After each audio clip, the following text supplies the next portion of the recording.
好，顺便跟你们分享说我为什么会当到空姐。其实这个就是一个我觉得人生中很奇妙的一件事情，就是在2015年的时候，我当时就是一个打工仔嘛，我就是在路易莎咖啡打工，然后家教啊，然后那时候因为居留证我延毕嘛，延毕了2年，所以我那时候也才24岁吧，然后。就是我当时真的是完全不知道自己未来要干嘛，可是我是一个很喜欢体验的人，所以我就很喜欢经验，我就去当了很多的志工啊，或是有任何面试我就会去，因为我想要知道这是什么。然后我刚好有一个朋友他在阿联酋当空姐嘛，然后我就看到他当空姐，我想说，我这么粗鲁，我这么中性，怎么当空姐呢？我又不喜欢化妆，我不喜欢穿裙子。可是我那时候的想法是觉得说，哦，那我先去看一下。空姐面试到底是什么鬼东西？就是我很好奇它的流程，我就报名了 Qatar 跟 Emirates， 卡达跟阿联酋，他们刚好有在台湾招，然后我就都报了。阿联酋我没上，但是 Qatar 我就上了。By the way， 这个不是一个美妆的示范，因为我化妆是很随便的。OK， 但就是反正随便化。然后我就面试了嘛，然后就上了。我操作自己的，我看所有的人都是空姐补习班出来的，然后我不是要炫耀说我随便就上了，我只是说平常心反而很多事情就会比较顺利。我看到很多空姐补习班出来，每个人都这样站在那边，然后都背好稿。我想说你们背什么稿啊？人家问你问题就回答。所以好 ，anyway， 我就去考 Qatar 考上了。那时候我还记得我爸，我们在签合约的时候，我跟我爸还在那边。就是在 Google 说卡达这地方到底在哪里，连听都没听过。我想说，我在被抓去卖嘛？那时候真的没有听过这个地方呀，所以我就这样子因缘际会的考上了卡达，当上了空姐。我知道这个太白了，但就这样。然后后来在2015年的11月5号，我就飞往卡塔尔，从台北。拿了好像我就带了一个大的行李箱跟一个包包，然后好像我妈寄了1箱东西过去，就这样子搬到了新的一个城市。到那边我们经历了2个月的训练 ，Oh my god， 那个2个月的训练，我当时真的是觉得压力超大。可是其实现在回想起来，就觉得，我就突然了解说他们其实就在吓我们，因为99.999%的人都会 pass。都一定会过关，因为那个考题都超简单，它答案非常明显 ，A 跟 B 都是错的，你就选 C， 它就会非常明显的让你答对，所以 ，yeah， 蛮简单的，几乎都会过。但是我那2个月真的是觉得他妈的有够焦虑的。那在2016年的1月，好像17、18号，我就飞了我第一个航班，好像是一个巴基斯坦的 turnaround， 然后我第一个 layover， 我第一个过夜班是在巴厘岛。对啊，我就意外当上了空姐，却爱上了这份工作，我到现在还是很爱。再来就经历了6年空姐的生活，我从来不觉得我自己在工作，我永远都觉得这就是一个生活方式，我从来不觉得我自己是在工作。老实说，我反而回到台湾，这次回到台湾的文化冲击比较大我去那边真的还好，我觉得我适应的很好，因为我觉得我在那边反而。因为我们卡塔尔是很多外国人的地方，所以你就算是个外国人，你还是会是属于那边的，对啊。所以我个人文化冲击没有很大，我是反而回到台湾，文化冲击他妈的有够大的。但是要看人，因为我很独立，所以看你的习惯。我对于吃很还好，我就是1天2餐的人，我就会睡到饱，然后吃个早餐。我不管是几点，就是吃早餐。早餐就是面包配咖啡，或者是燕麦配什么，就是欧洲人。那当然，在外面吃特别贵，就是你在外面吃的话，1餐至少要1000台币起跳吧。像你喝个咖啡，在外面喝，就是随便都是200块起跳的价钱。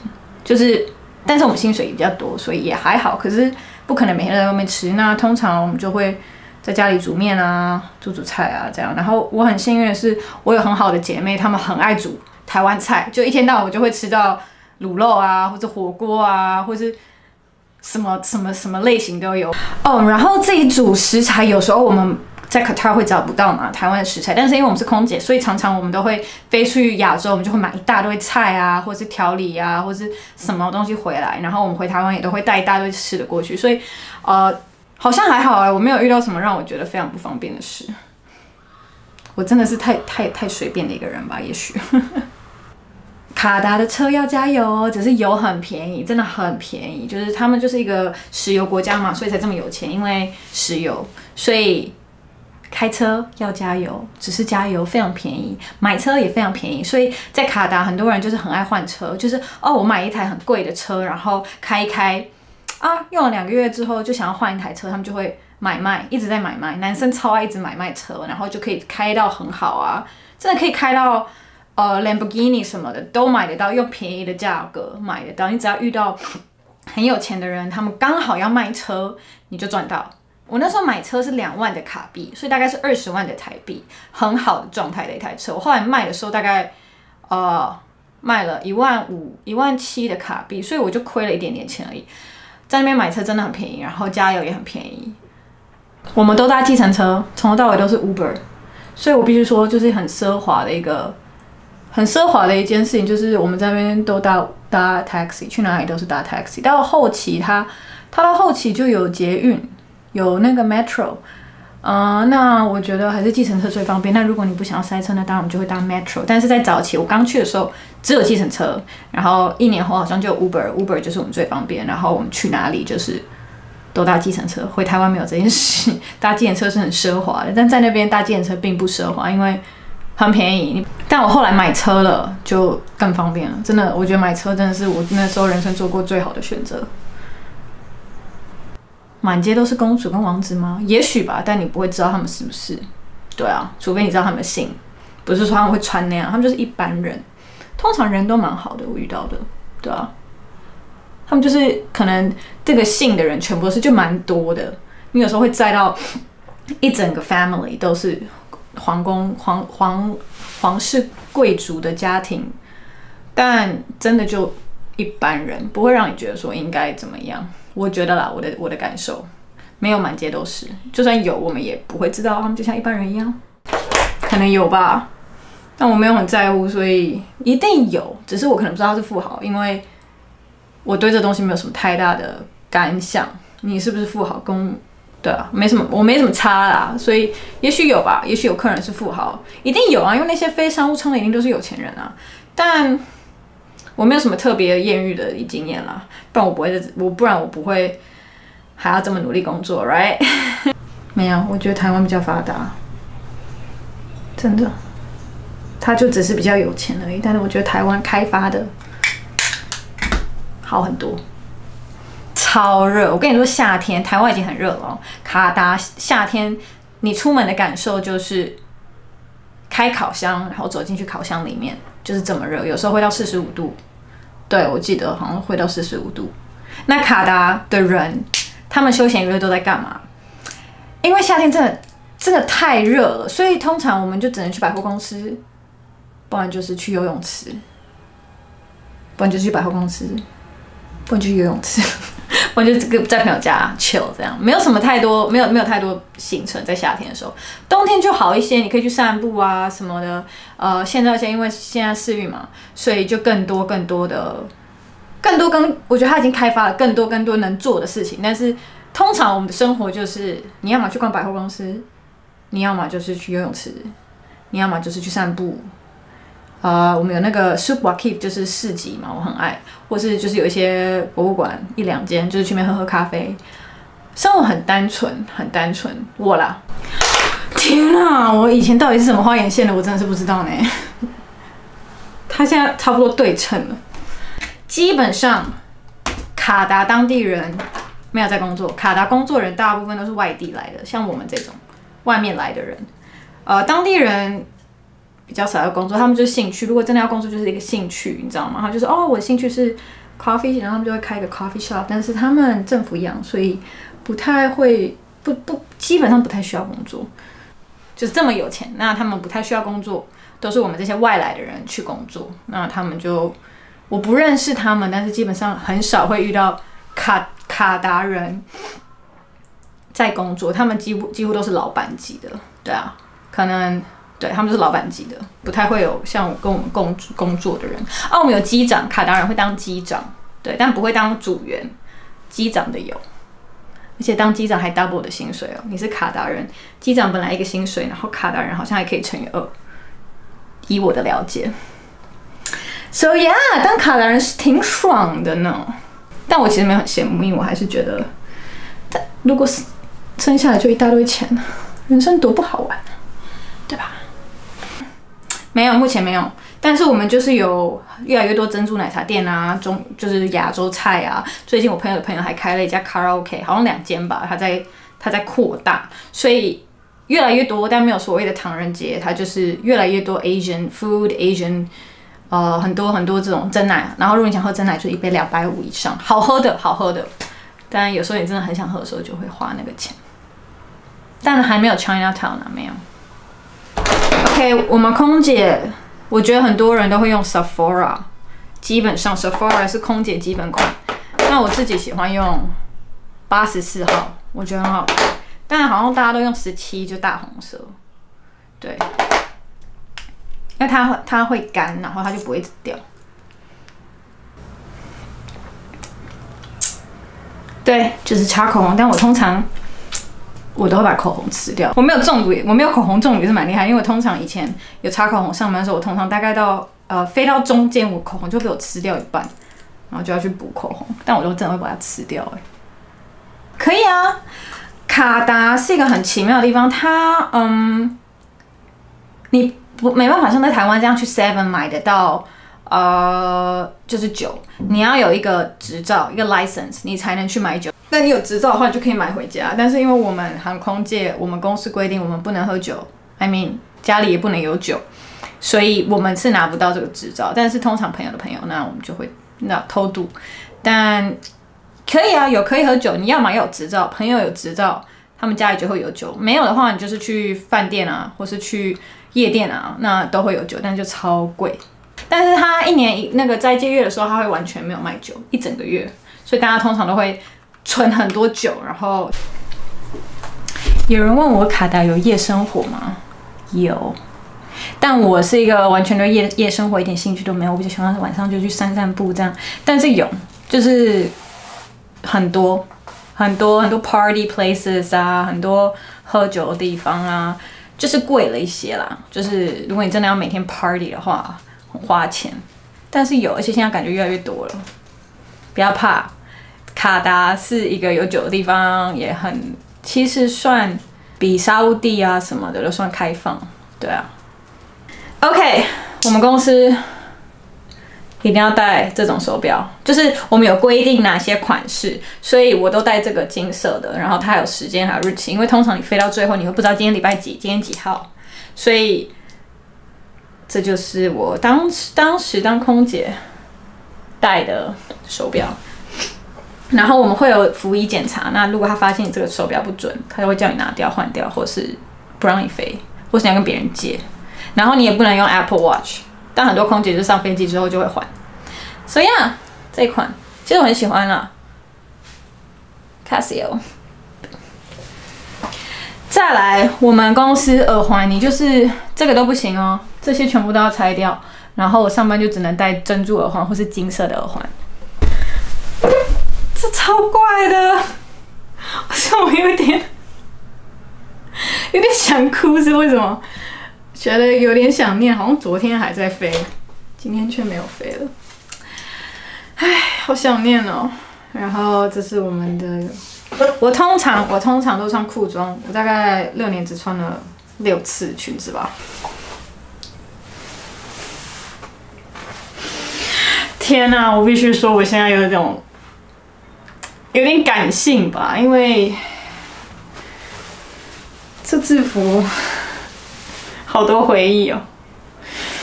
好，反正我这头发不合格，然后这是我的名字，然后把它憋回去。天哪 ，feels like yesterday， 我真的觉得好像没有离开过。好，然后再来上班不能戴这种链子，这都不行，都会被抓。然后内衣这种黑色也不行，就是一定要是肤色，他们看不到，这个一定会被骂。还有什么指甲？指甲要 match， 要么你要红色的话，你就要配这个口红，要一个 match。所以我通常都会做，然后这个颜色可以，就是这种肤色，但是这个就不行嘛。所以我通常都会做这种肤色，或者是发饰。我以前不做指甲，但是因为我去当空姐之后，发现我们很忙，然后要一直搬东西什么的，然后我就觉得做指甲其实是对我的指甲是一个保护，不然我一开始都会裂。OK， 头发的话，我们可以短发，好像不知道到哪里。然后你要么你就可以绑那个发饰，但我很不喜欢绑那个，所以我通常都是绑一个小包包包头，然后我们就会用这个把它竖起来这样。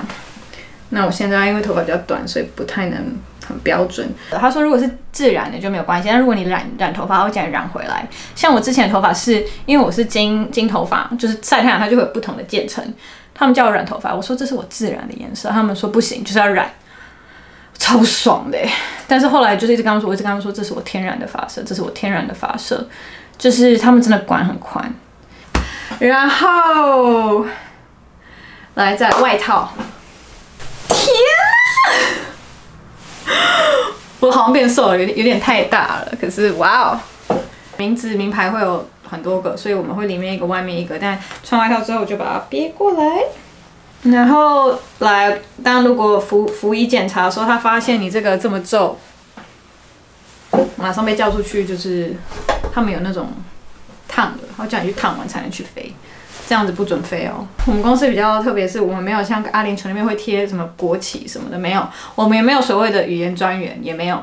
我们你就是讲英文。那如果这个飞机上你有多的语言可以帮助到这个航班的话，那你就自己主动帮忙。我们不会别什么国旗什么的，我们不会。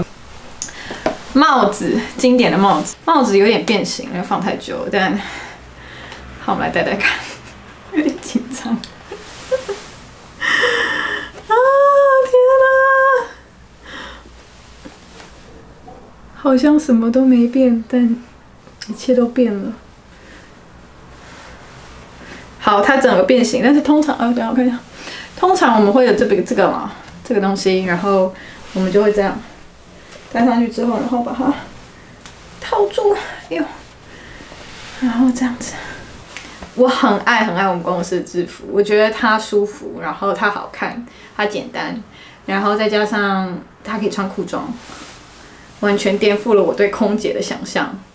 So yeah， 只是因为现在帽子有一点点变形，所以它会一直跳起来，但我差不多就长这样。所以我现在要穿着这样回答问题吗？天哪！好了，先脱掉，太痛了。对，然后这个帽子它会让你这边有一条线。看到吗？就是如果你戴一整个，就登机的时候你一直戴着，你脱帽的时候你会这边一条，蛮好笑的。So yeah， 这就是我重温空姐制服的一小段。那我现在来回答大家问题好不好？真的没有，因为卡达就是一个 bubble， 表面上大家都很保守，但私底下，我觉得一个被压抑的文化反而就会你知道会做更多 crazy 的事情。台面上看不出来，台面下在做什么，我也不知道啦。但没有比较保守，我觉得人不会变，你本性是什么就是什么，不会因为你去了一个穆斯林国家而变得更保守。而穆斯林的人也没有很保守啊。OK， 然后还有一件事情就是很多人问我说卡达是回教国家吗？对，回教就是伊斯兰教嘛。那对，它就是一个伊斯兰教国家，所以我们。因为他们一天要 pray 要祷告5次，所以我住在寺庙旁边。那他通常就是会只要是祷告时间，他就会有那个。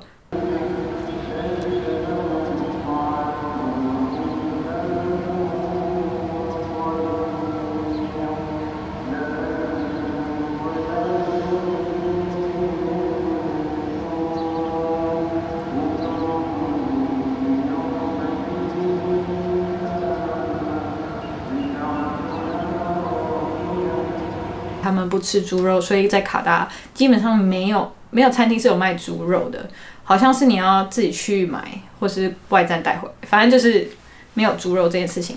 那有人问我说，他们真的可以娶5个老婆吗？是4个，他们可以娶4个老婆。可是他们娶4个老婆，前提是你每一个老婆都必须要平等对待。你跟这个你给这个老婆买车，你就4个要买；你跟这个老婆上床，你就要跟其他老婆也上床。就是他们这是真的是这样，但是现在已经越来越少了，越来越少看到这种了，对啊。对，法律上，如果你没有结婚，你跟一个男生不能共处一室。如果你被警察发现，他们可以把你抓走。但现实面大家都这么做 ，right？ 但是基本上你也不太能在公共场合牵手，就是亲亲、抱抱这些东西，其实警察可以来跟你说，就是他可以来逮捕你。你也不能穿太短的衣服，像。我从卡达离开之后，我其实回台湾不太习惯穿短裤，因为我们在那边不能穿短裤嘛，除非你去游泳池啊、海边，那就算了。但是你平常不能穿着短裤走来走去，无袖好像是紧绷，就是你再裸露一点，就可能警察就可以来跟你讲，或是他们那边的妇女看你不爽，他们就会跟你说他们可以叫警察，就是要尊重他们的文化。所以我通常顶多到无袖。头巾不用，他们就是当地伊斯兰教徒的女生自己的选择，这样很多，但我觉得每个国家都一样。但我必须说，我觉得我去那边也是一个劳工啊，我只是比较高级一点的劳工，但是我也是被我们公司控制，我公司要怎样就是怎样，我其实也没有什么自由人权的选择，但是那是我的选择嘛，我去到那个国家，我尊重他们的方式。那很多的劳工，我跟他们聊过，像我们的警卫，他们工作的时长很长，然后他们的护照也被拿走，可是他们都觉得这都是他们的选择，他们选择来，因为他们在这边拿的钱已经很少哦，但是他们拿的钱比他们在自己家里的钱多，所以这是他们的选择。那来了，对，是真的蛮苦的，然后真的蛮没有人权的，但就是现实面。我们都做了一个选择，我们去了那边，就是要去遵守他们的方式。贫富差距也蛮大的，我算是在中间级，因为我是空姐嘛，那我们的福利蛮好的。但是我们有在更下面的，就是劳工，他们真的很辛苦，他们可能就住一个通铺，然后真的很心疼，就是大家都挤在一起。那我很幸福，当空姐真的是很幸福，所以我们在中间级，薪水也不错。然后还有更高级，你知道有钱人家就是那种贵族，所以它贫富差距我觉得蛮大的，也是蛮开眼界的一件事情。没有，我们公司就是你只要高中毕业，会讲英文，长得漂亮，I mean 也不一定啦，就是没有我觉得我们公司没有像台湾的航空界这么挑，就是台湾你就是要长得华航脸，长得长龙脸，你怎么样你才能进去嘛？我们那边没有，他们什么人都收，真的什么人都收，年龄也不是问题，学历也不是问题，高中毕业都可以。就是你当下英文能力、表达能力好，也不一定好，有些人英文真的蛮差的，有吓到。所以想当空姐，欢迎来卡达，蛮好考的，我觉得。而且他们很喜欢亚洲人，因为亚洲人很好用。劳碌命很好用，所以真的想当空姐，欢迎去 Qatar Airways。以前的话，如果还在公司的话，我这样子穿着制服在讲话，可能会被开除。有一次我从 Washington 我们要飞回来，华盛顿飞回 Qatar， 大概15个小时的航班，大概起飞2个小时后，我们就遇到乱流。那个乱流很可怕，因为它就是一直掉，一直掉。我当下以为我要死掉了，我当下还脑中想说：“好，妈妈，我爱你。”但差不多了，但因为它一直掉，然后飞机一直往下掉，很多人没有带系安全带，全部都打到天花板，就那种这样。所以你们不系安全带，我们也跟你说了，你不想系我也没办法，对吧？还是要系一下。我从那次经验真的就是学会说要系安全带，因为你永远不知道什么时候遇到乱流，然后它会往下掉，你就会打到头。蛮惨的，但后来我跟机长聊天，他说其实飞机的构造就是它能够负担这些乱流，它的构造就是它的翅膀是可以这样折的，所以其实乱流这件事情是安全。但是我们后来迫降的原因是因为我们有乘客被吓到心脏病发，有乘客流血，有乘客就是受伤，因为你到处飞之后就会受伤。那我们才迫降，然后我们就迫降在一个不知道哪里。然后那一次我觉得印象很深刻，有上新闻，然后蛮深刻的一次经验。然后还有一个比较深刻的是，有一次我载到慕尼黑 Bayern Munich Football Team， 就是载到慕尼黑，他们很知名球队，他们包机，那也蛮有趣的啦，就是蛮有趣、蛮开眼界的一个印象，蛮深刻的。有，但是我今天见怪不怪，所以我其实印象很少。就是你就不太会去特别理会，就又来了这样。我运气没有很好，有很多空姐都是在飞机上遇到他们的老公啊、男朋友啊，我没有这种经验。OK， 各位，如果你想要看 A 片的话，请回家看，好不好？我那时候在哪里呀？我还在经济舱，然后我就因为你们乘客全部都坐着，我们空姐是一直走来走去嘛，所以你在那边滑手机看什么我都看得到，我在你旁边我这样子都看得到，你以为我看不到吗？那个男的给我这边看那一片，我多尴尬啊！其实我觉得蛮不舒服，因为我那时候好像才第1年嘛，就是年纪很小，我想说你到底是在干嘛？然后我就觉得很变态，然后我觉得很恶，然后他后来去厕所，我就觉得哇！你在位置上干嘛？空姐都看在眼里，所以 if you wanna， 就是如果你想要做一些奇怪的事，回家来做，因为你坐在那边，大家都看得到，我们一经过什么都看得到，拜托。没有，但是因为我很亚洲人，我的内心，但是我外面是欧洲人，所以我很深刻的学会到一件事情，大家对亚洲人的歧视。就是他们欧洲人对亚洲人的刻板印象，就觉得说，哦，反正你们很乖啊，你们就是好欺负啊，你们就是劳碌命啊。所以我会发现说，有些可能做厂长什么就会特别欺负亚洲人，我就会蛮不爽。他们不会欺负我，这很妙，因为其实我很 nice， 我不太会去跟人家吵。我其实不是一个非常的，我现在比较呛啊，但我以前不会很呛。但是我发现他们不会来欺负我，因为我是个白人，但是他们会去欺负亚洲人。这件事情我真的是开眼界，因为我也是我有时候也会觉得自己是亚洲人，所以我那时候有发现说，哇，我因为这张白人脸没有被欺负，然后他因为是可能亚洲脸就被欺负，在我们那个公司就是有这种状况，蛮有趣的，但现在已经被突破了，因为对我们现在亚洲空姐也是。不好惹，真的不好惹哦，真的不要惹哦，台湾空姐不要惹哦，我们公司的 ，so proud。因为我觉得在我们公司你会被磨练到你很有，因为我们公司跟台湾公司不一样，我们不用在那边哈哈学姐学长，我们不用，我们就是谁对就谁对。我喜欢我们公司是因为我们没有那个学长学姐制。我们很平等，我可以跟座舱长理论，我可以跟他说，可是你这个不对，可是你这样不对，所以我很喜欢我们公司就是这样。我们在我们公司，我们就学会了为自己站起来。如果有人要欺压你，你会站出来跟他说 “No, you're wrong”。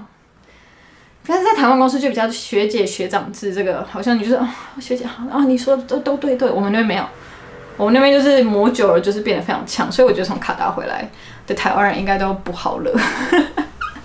不要惹空姐，我告诉你，我觉得我很适合这份工作，所以我觉得我并没有什么太大的挑战，我很融入在这份工作里面，它就是我一个生活方式，我很适应，我反而现在，你要我去当上班族，对我来说是一个非常大的挑战，所以你要问我说当空姐的挑战吗？我真的觉得就还好，就睡眠吧跟健康要特别的稍微注意，但是还好，我觉得。它就是一个我很喜欢的生活方式，不是所有人喜欢，但我很喜欢。但是我都觉得你要自己去体会，你自己体会过了你就知道适不适合你，喜不喜欢。我讲的不准，别人讲的都不准，真的。像很多我在去之前，大家都说那公司很烂啊，你怎样。我说 OK， 但是我听一听就算了。我去了之后爱上这份工作。如果我听了大家那时候很多人跟我说这公司没人权啊什么的。我就不去了，我就不知道我多爱这份工作，所以很可爱。这个人还说，想问空姐薪水，但有点不好意思问，因为问人家薪水好像不礼貌。对啦，是可能也是蛮不礼貌，但是我可以跟你说，我平均一个月平均飞很多的话，一个月10万到12万。那如果没有飞很多，大概8、9万台币。那我们公司很好，是我们不用付房租，虽然有门禁，但是我们不用付房租，也不用缴税，然后衣服送洗免费，上班又会接送你，所以薪水真的很好就是你是实领，你可以实领到11、12万台币，实领。虽然那边生活费贵了一些，可是你等于说你一个月可以存个5、6万块台币，5万。我回到台湾，我想说台湾薪水到底是啥小？虽然我必须说，那份工作在卡达那份工作，我们就是活在一个完美的泡泡里面，你被保护的很好，你的薪水就是这样这么棒，你就是只要跟着公司规定走，乖乖的，你就这样。但它不是一个很真实的一个世界，因为它随时可以开除你，它可以随时把这些东西抽掉。就是其实这些东西不属于你，你知道吗？所以它是一个很完美的泡泡，我也在活在那个泡泡里面6年，非常舒适。虽然常常会觉得说，哦妈的，等一下又要被开除，我太晚回家要被开除，因为没有门禁嘛，你晚回家会被开除。你只要一件事情做错、做不好，被报告到公司，他们想开除你，他们就开除你。所以我说，我们公司跟这个国家是一个没有人权的国家，但我那时候我很可以接受，因为我活得很快乐。所以真的是人生看你可以接受什么，看你喜欢什么样的生活。我喜欢卡达的生活。我到后期有点不能接受那些规矩，因为我觉得我都30岁，你还给我门禁。我都30岁了，我还没有自主决定权。就是到了一个点，我开始发现了这个美好泡泡有一天会被戳破，而且它什么时候会被戳破，不在我的掌控之内。所以为什么我要离职？当时有很多的因素，有我居留证的因素，有舒适圈要跳脱的因素，有疫苗跟疫情的因素，有太多的原因。我决定跳脱这家公司跟这个圈子，但我必须说，我很想念飞行这件事情。然后我觉得在卡达的6年是我人生中非常快乐的6年，因为我需要跳脱。我知道我待在那边一辈子，我不会找到自己，因为在那边你没有自己，你就是乖乖的，公司说什么就是什么，你创造的东西不属于你，随时会被抽离掉。所以我很爱飞 ，I love flying， 我很爱 aviation， 我很爱航空界，我很爱飞行这件事情，我很爱当空姐这件事情。但我发现我需要跳脱，我需要换一间公司，也许去欧洲试试看或是什么，但是我不会再回到同一间公司。但我知道我会再飞，我知道我一定想要再当空姐。那如果不当空姐了，我知道我会去旅行，我想要去旅行，我很爱飞机。So yeah， 谢谢你们，希望你们喜欢今天的影片。好像没有很有回答到问题，但就是跟你们分享，然后也是我自己的回忆。So yeah， 祝你们看世足愉快剩下1个礼拜。剩下几场而已 ，so yeah， 也期待你们有一天去卡达玩吧，因为卡达很小，但还蛮有趣的啦，我觉得值得去的一个地方。Thank you for watching. Bye. Hi， 好了，我要出发，开车去公司。这是我的 ID。不知道他还会陪着我多久？希望他们可以再留给我几天吧，因为好像在离职之后，他们就要拿走这个 ID 喽。